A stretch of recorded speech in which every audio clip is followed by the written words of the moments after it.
Michael Cassius MacDonald was born in the village of Niagara Falls, New York, in 1939. He died in 1907. His father was from Cork and wanted his son to be a bootmaker. The mother of Michael Cassius MacDonald was a religious woman and born in Limerick. As the son passed breath, met people, and did whatever happens in life, he became rich. On his death, his estate was worth $2 million. The temptation amongst writers is to think of organized crime in Chicago beginning with Italian gangster Big Jim Colosimo. The link between Colosimo and Al Capone is neat and direct, a simple succession of three. Johnny Torrio succeeded Colosimo, and Capone followed Torrio. Under Torrio, the gambling and prostitution business expanded to include bootlegging. Capone consolidated, vigorously defended the empire, and relished his celebrity. The next generation successors to Michael Cassius MacDonald were not the Irish tough guy bootleggers that in the 1920s controlled the north side of Chicago. Without any interim steps, Dean O'Banion appears to have graduated from roughhouse crime to bootlegging.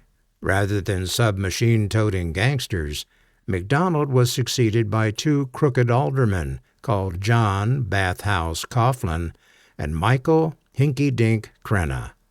These two officials created an open ward or district where they allowed gambling and prostitution to prevail. Something similar happened in Soho, in London. The two aldermen ran their own saloons and offered gambling. If they did not dominate the market, they were operators. More important, they took a percentage from the other crooked establishments. Crime and corruption had existed before MacDonald, but large-scale integration of crime and politics was a step forward. His gambling operation required cash to be paid to cops and politicians. The tradition of wholesale corruption would have happened without him, as it did elsewhere in the USA. Whatever the national trend, MacDonald has to be given credit for setting it all in motion in Chicago. The teenage MacDonald left home and took a job on the Michigan Central Railroad, where he sold magazines and confections to passengers. Perhaps he became convinced that he had superior survival skills to others, and maybe he also learned how to understand and take advantage of people. One or more of the train journeys took him to New Orleans. MacDonald saw impressive saloons and gambling houses and decided that he wanted to build something similar.